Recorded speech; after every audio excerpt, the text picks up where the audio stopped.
사람의 인생에는 눈에 보이지 않는 분기점이 존재합니다. 그 지점을 지나면서 어떤 분은 계속 건강하게 살아가지만 어떤 분은 그때부터 급격하게 무너지기 시작하죠. 그 갈림길이 되는 나이 바로 75세입니다. 왜 하필 75세일까요? 통계를 보면 명확합니다. 75세를 기점으로 우리 몸의 모든 시스템이 동시에 변곡점을 맞이합니다. 심장 박동은 이전보다 20% 느려지고 근육은 젊었을 때의 절반 가까이 사라지며 회복 속도는 3분의 1 수준으로 떨어집니다. 그런데 이상한 점이 있습니다. 똑같이 75세인데 누군가는 여전히 산을 오르고 새로운 취미를 시작하며 손주들과 활발하게 여행을 다닙니다. 반면 또 다른 누군가는 계단 몇 개 오르는 것조차 버거워하고 외출조차 두려워하며 하루 종일 집에만 앉아 계시죠. 대체 무엇이 이 두 사람을 갈라놓는 걸까요? 타고난 건강이었을까요? 돈이 많아서였을까요? 아니면 운이 좋았던 걸까요? 답은 의외로 간단합니다. 준비했느냐, 안 했느냐의 차이입니다. 저는 30년간 노년기 신체 변화를 연구해온 정혜윤 박사입니다.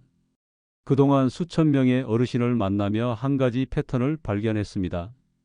75세라는 시점에서 자신의 몸과 마음을 제대로 이해하고 대응한 분들은 이후 10년을 활기차게 보내셨고 그냥 지나친 분들은 급격히 쇠약해지셨다는 점입니다. 요즘 흔히 이런 말을 하죠. 75세도 청춘이다. 나이는 숫자에 불과하다. 물론 그렇게 사시는 분들도 계십니다. 하지만 현실은 조금 다릅니다. 75세는 명백히 우리 몸이 신호를 보내는 시점입니다. 이 신호를 무시하면 위기가 되고 제대로 받아들이면 기회가 됩니다. 얼마 전 한 분을 만났습니다. 74세까지는 매주 등산을 다니시던 분이었어요. 건강에도 자신 있으셨고 친구들과도 활발히 어울리셨죠. 그런데 76세가 되자 갑자기 모든 게 달라졌습니다. 아침에 일어날 때 몸이 천근만근 무겁고 조금만 걸어도 숨이 차오르며 이름이 자꾸 헷갈리기 시작했어요. 병원에 가니 큰 이상은 없다고 했습니다. 자연스러운 노화라는 진단만 받았죠. 하지만 그분에게 그 말은 선고처럼 들렸습니다. 이제 나도 늙었구나. 이제 끝이구나. 그렇게 생각하는 순간 진짜로 모든 게 무너지기 시작했습니다. 운동도 멈췄고 친구 만남도 줄었고 하루 종일 집에만 계셨어요. 그때 저는 깨달았습니다. 75세의 진짜 위험은 몸의 노화가 아니라 마음의 포기라는 것을요. 몸이 느려지는 건 자연스러운 일입니다. 하지만 그걸 어떻게 받아들이느냐가 이후의 삶을 완전히 바꿔놓습니다. 우리가 말하는 75세의 고비란 단순히 건강 수치가 나빠지는 시점이 아닙니다. 몸의 리듬, 뇌의 속도, 관계의 폭, 생활의 패턴, 마음의 방향이 모두 한꺼번에 흔들리는 시기입니다. 이때를 어떻게 건너느냐에 따라 80대의 삶은 천국과 지옥으로 갈립니다. 어떤 분들은 이 시기에 자신을 다시 세우고 새로운 루틴을 만들어냅니다. 느려진 몸에 맞춰 운동 방식을 바꾸고 약해진 기억력에 맞춰 생활 습관을 조정하고 줄어든 체력에 맞춰 하루 일정을 재설계하죠. 그러면 몸은 다시 균형을 찾습니다. 마음도 안정을 되찾고요. 오늘 이 영상에서는 왜 75세가 인생의 결정적 분기점이 되는지 그 7가지 이유를 명확하게 짚어드리겠습니다. 그리고 그 고비를 건강하게 넘어간 분들이 실제로 어떤 준비를 했는지, 어떤 습관을 만들었는지도 구체적으로 알려드릴게요. 75세는 끝이 아닙니다. 제대로 준비하면 인생의 두 번째 전성기가 시작되는 시점입니다. 몸은 느려져도 삶은 더 깊어질 수 있고 체력은 줄어도 행복은 더 커질 수 있습니다. 그 비밀을 오늘 함께 풀어보겠습니다. 혹시 여러분도 요즘 예전과 다르다는 느낌을 받고 계신가요? 아니면 주변에 비슷한 고민을 하시는 분이 계신가요? 댓글로 이야기 나눠주세요. 그렇다면 75세 이후 실제로 사람들에게는 어떤 일이 벌어질까요? 통계나 이론이 아닌 눈앞에서 목격한 진짜 이야기를 들려드리겠습니다. 저는 얼마 전 제 아내의 아버님이 겪으신 변화를 아주 가까운 거리에서 지켜봤습니다. 지금 76세이신 장인어른, 그분은 74세까지만 해도 완전히 다른 사람이셨습니다. 매주 토요일이면 새벽같이 일어나 등산복을 챙겨 입으시고 친구분들과 산에 오르셨어요. 한 달에 한 번은 1박 2일로 지방 여행도 다녀오셨죠. 밥도 잘 드시고 목소리도 우렁차고 눈빛도 살아계셨습니다. 그런데 75세를 넘어서면서부터 뭔가 달라지기 시작했습니다. 처음에는 아주 사소한 신호였어요.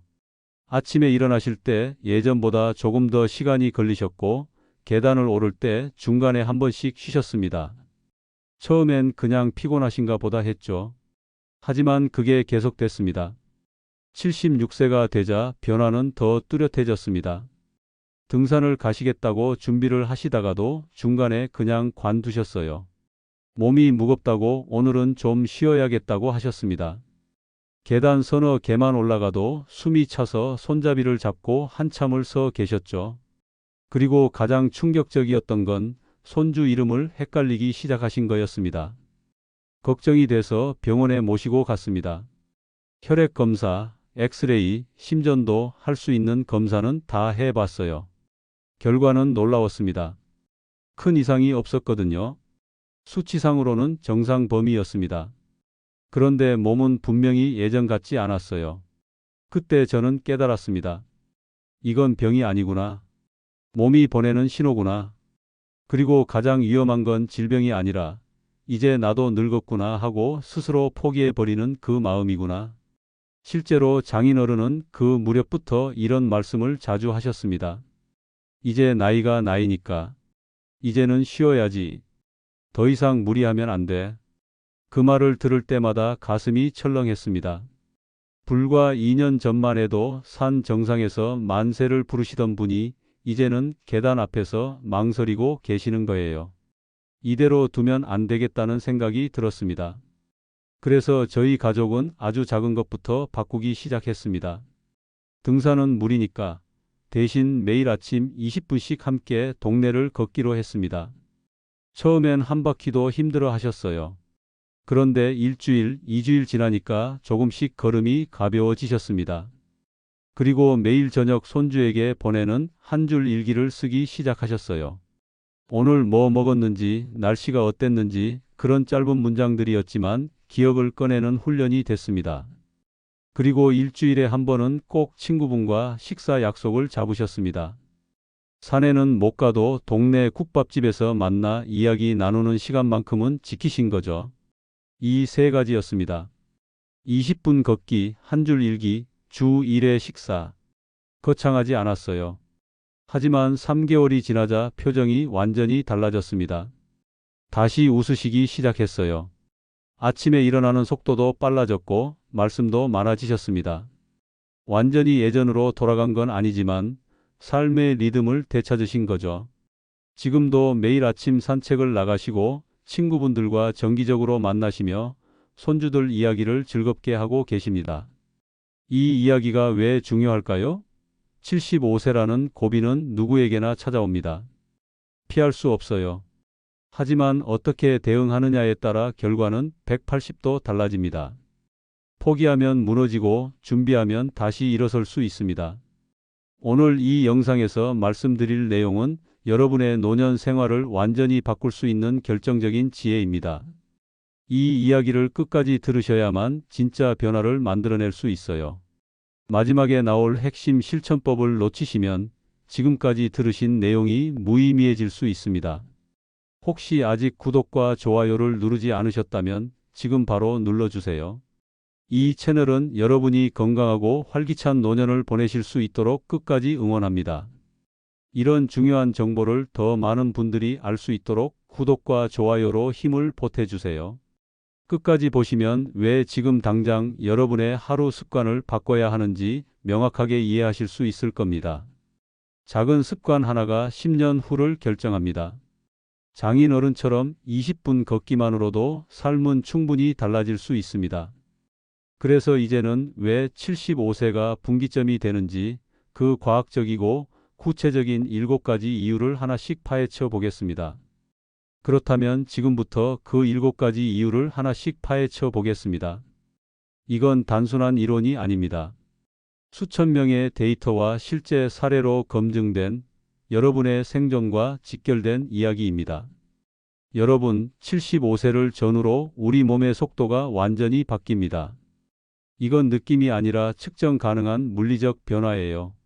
심장은 이전보다 20% 느리게 뛰기 시작하고 근육량은 젊었을 때의 절반 수준까지 떨어집니다.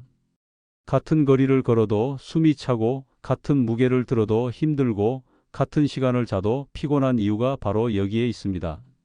한국보건의료연구원이 70세부터 80세 구간의 어르신 2,000명을 추적 조사했는데요. 놀라운 결과가 나왔습니다. 근육이 줄어드는 속도가 이 구간에서만 30% 이상 급격히 빨라진다는 겁니다. 근육이 줄면 어떻게 될까요? 몸을 지탱하는 힘이 약해지고 균형 감각이 떨어지고 낙상 위험이 3배 이상 높아집니다. 제가 만났던 75세 김영호님의 경우를 보시죠. 그분은 매일 아침 30분씩 산책을 하시던 분이었어요. 그런데 겨울이 되니까 날씨도 춥고 몸도 좀 피곤해서 한 달 정도 쉬셨습니다. 그냥 한 달이었어요. 그런데 다시 나가시려고 하니까 계단 오르기가 너무 힘든 거예요. 불과 30일 만에 체력이 반토막 난 겁니다. 그래서 이 시기에는 매일 30분 걷기를 절대 멈추시면 안 됩니다. 그리고 주 3회는 가벼운 근력 운동을 해 주셔야 해요. 의자에 앉았다 일어나기 10번, 벽을 짚고 팔굽혀펴기 5번, 이 정도면 충분합니다. 통증이 느껴지면 즉시 강도를 낮추세요. 이 나이에는 강도가 아니라 꾸준함이 전부입니다. 요즘 아침에 일어날 때 몸이 무겁게 느껴지시나요? 그리고 몸만 느려지는 게 아닙니다. 뇌의 리듬도 완전히 달라집니다. 기억을 저장하는 해마라는 부분, 이게 60대 후반보다도 30% 더 기능이 떨어진다고 해요. 그러니까 이름이 생각 안 나고 약속을 깜빡하고 방금 한 말을 또 하는 게 당연한 겁니다. 이건 치매가 아니에요. 자연스러운 변화입니다. 서울대 노년인지센터에서 흥미로운 실험을 했습니다. 75세 이상 어르신 100명에게 매일 글쓰기와 해상 훈련을 시켰어요. 하루 10분 어제 있었던 일을 떠올려서 짧게 적는 거였습니다. 6개월 후 결과가 나왔는데 기억력 테스트 점수가 평균 15% 향상됐습니다. 뇌도 훈련하면 좋아진다는 명확한 증거죠. 78세 이순자님은 매일 손주에게 카카오톡으로 한 줄 메시지를 보내기 시작했어요. 오늘 뭐 먹었는지, 날씨가 어땠는지 그런 짧은 문장이었습니다. 3개월 뒤 손주 이름도 헷갈리지 않고 약속도 잘 기억하게 되셨다고 합니다. 신문 제목 한 줄 읽고 요약하기, 하루 한 번 어제 일 떠올려 말하기, 이것만 해도 뇌는 살아납니다. 억지로 외우지 마시고 느낀 점을 표현하세요. 최근에 이름이나 약속이 자주 헷갈리셨나요? 그리고 이 시기에는 약보다 조율이 훨씬 중요합니다. 75세 넘어가면 만성질환이 동시다발적으로 찾아옵니다. 당뇨, 고혈압, 관절염, 이게 따로따로가 아니라 한꺼번에 오는 거예요. 보건복지부 통계를 보면 75세 이상 어르신의 40% 이상이 2가지 이상 만성질환을 동시에 갖고 계십니다. 그러면 약도 여러 개를 먹게 되는데 문제는 약끼리 충돌할 수 있다는 겁니다. 77세 정미자님은 당뇨약을 내과에서, 혈압약을 심장내과에서 각각 처방받으셨어요.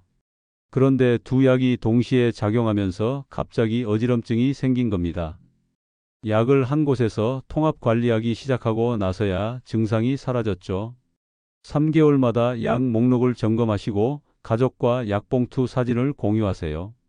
그리고 짠 국물이나 자극적인 음식은 약효를 방해합니다. 지금 드시는 약이 여러 가지이신가요? 더 무서운 건 관계의 끈이 끊어진다는 겁니다. 퇴직하고 10년이 지나면 2차 단절기가 옵니다. 직장 동료는 진작 연락이 끊겼고 친구들도 하나둘 병원에 가거나 멀어지고 자녀들은 바쁘고 결국 혼자 남는 거예요. 외로움을 자주 느끼는 사람은 그렇지 않은 사람보다 사망률이 26% 높다는 연구 결과가 있습니다. 외로움이 사람을 죽입니다. 80세 이도현님은 친구 3명과 매주 목요일 점심 약속을 5년째 지키고 계세요.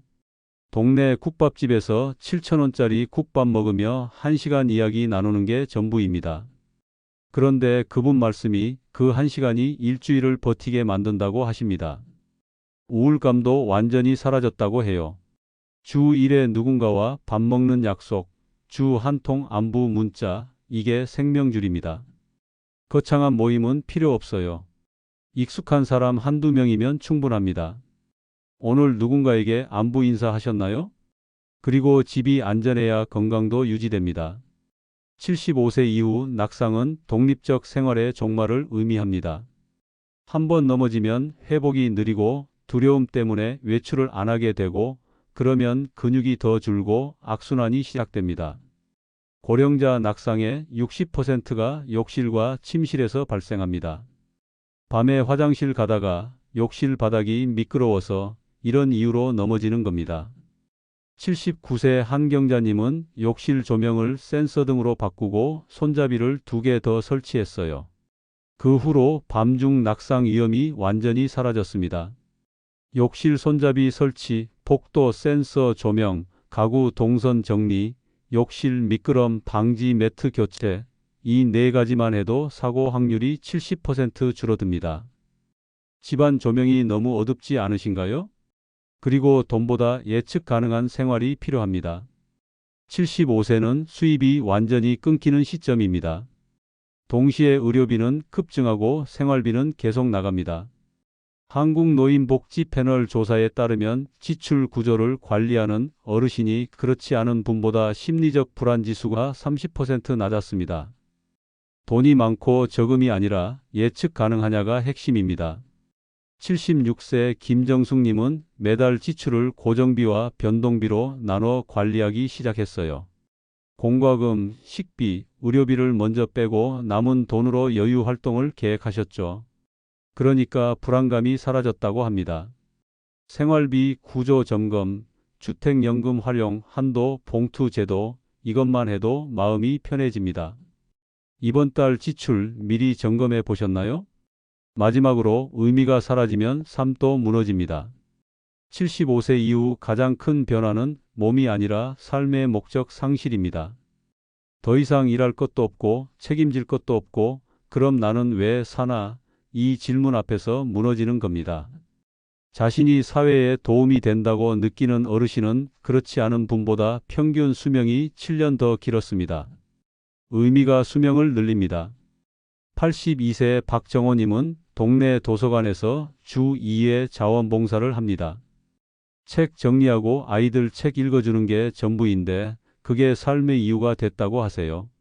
작은 봉사, 손주에게 편지, 하루 한 줄 감사 일기, 이런 작은 의미가 삶을 지탱합니다. 거창한 목표보다 하루 루틴이 훨씬 오래갑니다. 하루를 기다리게 만드는 일이 있으신가요? 이렇게 7가지 이유를 모두 살펴봤습니다. 몸의 속도, 뇌의 리듬, 약 조율, 관계 유지, 집 안전, 생활비 예측, 삶의 의미, 이 모든 게 75세를 기점으로 동시에 흔들립니다. 그렇다면 이제 어떻게 해야 할까요? 구체적인 실천 전략을 지금부터 하나씩 정리해 드리겠습니다. 문제를 알았으면 이제 해결책을 찾아야 합니다. 이론은 충분합니다. 지금부터는 오늘 당장, 내일 아침부터 바로 실천할 수 있는 구체적인 방법을 하나씩 정리해 드리겠습니다.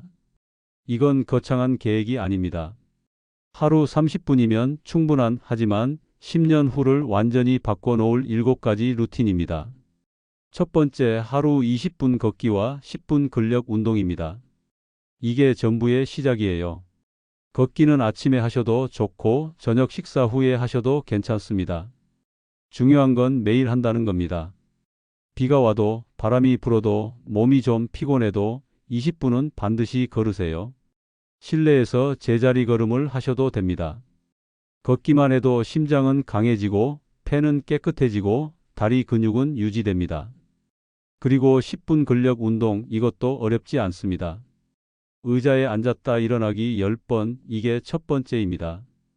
벽을 손으로 짚고 팔굽혀펴기 5번, 이게 두 번째고요.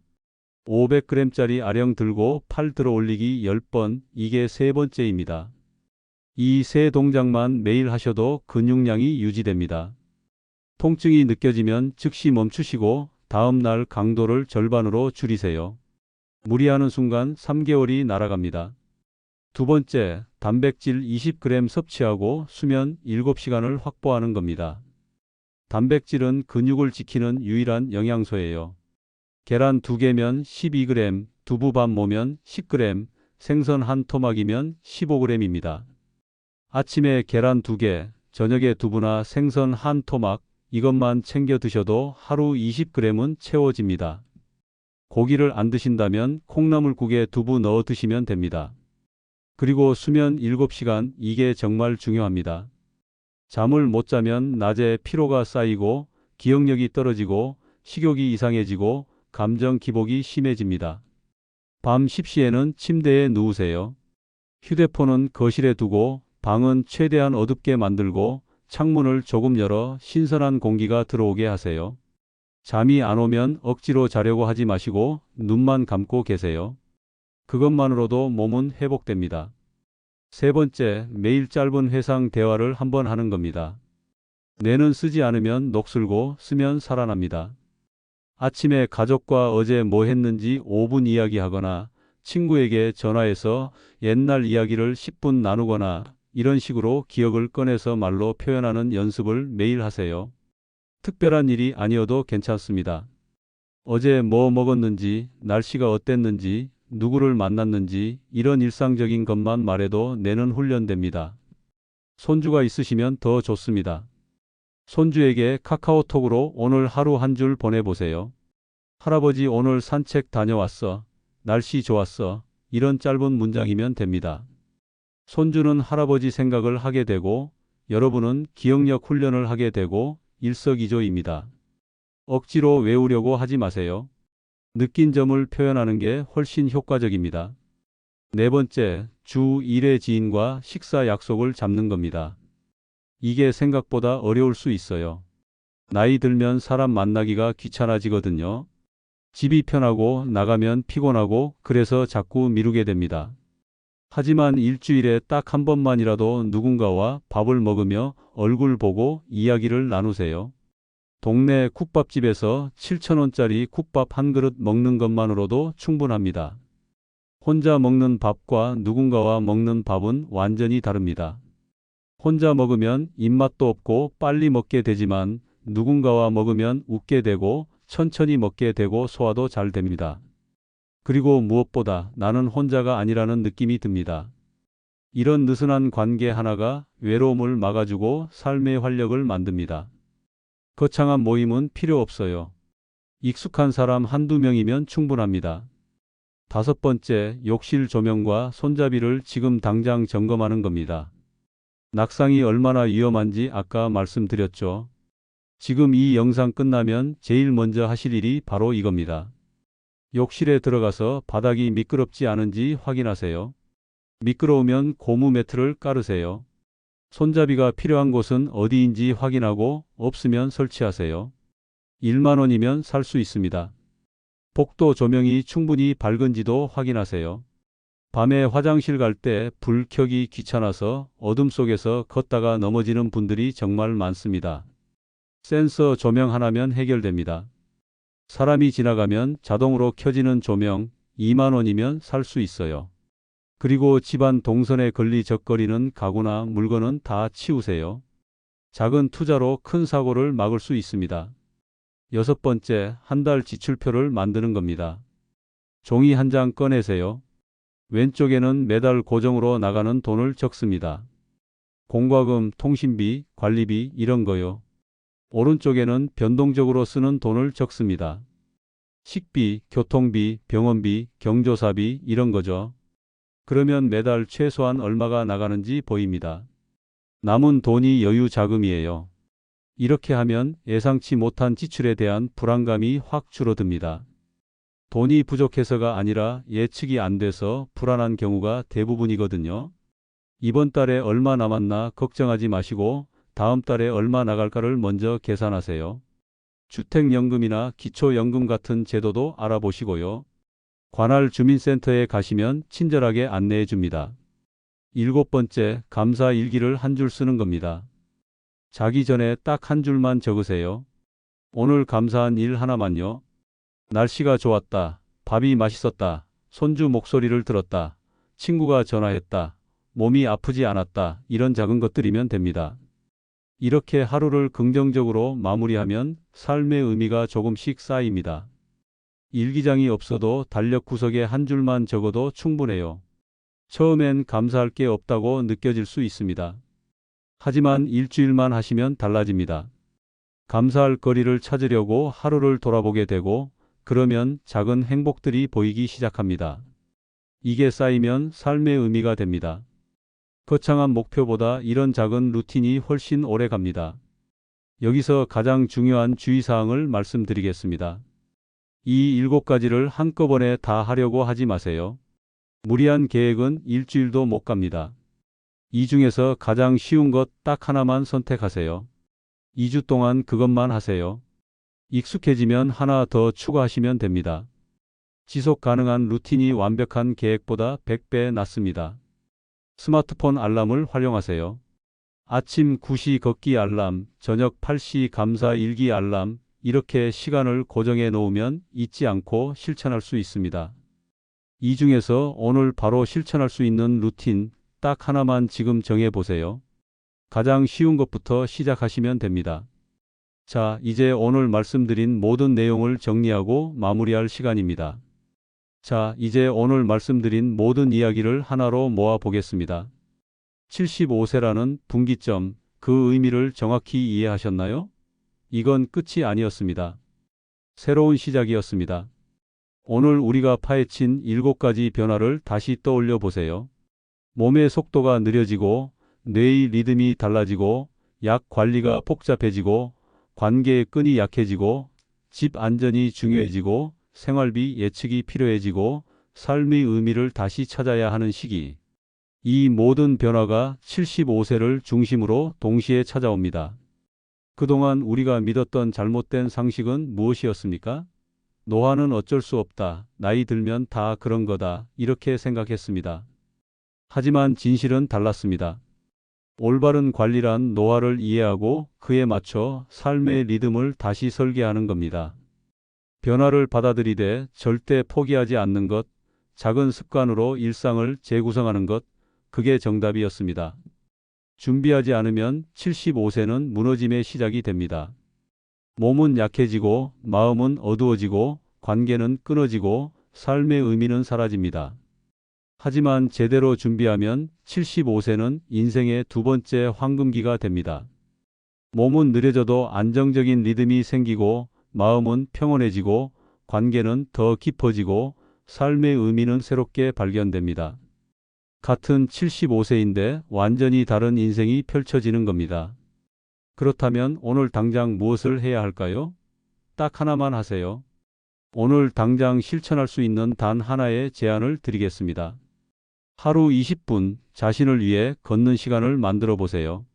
나를 위한 시간이라고 생각하면서 내 몸을 살리는 시간이라고 여기면서 걸으세요. 휴대폰은 집에 두고 음악도 듣지 말고 그냥 걸으세요. 숨소리를 들으며 바람을 맞으며 걸으세요. 하루 24시간 중 겨우 20분입니다. 이 20분이 여러분의 심장을 깨우고 근육을 지키고 뇌를 살립니다. 이 20분이 10년 후를 결정합니다. 오늘 저녁 식사 후에 바로 시작하세요. 그 걷기가 여러분의 내일을 바꿉니다. 다음 영상에서는 더 강력한 이야기를 준비했습니다. 걷기보다 더 효과적인 노화 속도 조절 습관, 아무도 말해주지 않았던 그 비밀을 공개하겠습니다. 구독 눌러주시고 알림 설정해 두시면 놓치지 않으실 수 있습니다. 마지막으로 질문 하나 드리겠습니다. 여러분은 75세 이후 어떤 삶을 준비하고 계신가요? 지금 어떤 습관을 만들어가고 계신가요? 댓글로 여러분의 이야기를 들려주세요. 함께 나누면 더 큰 힘이 됩니다.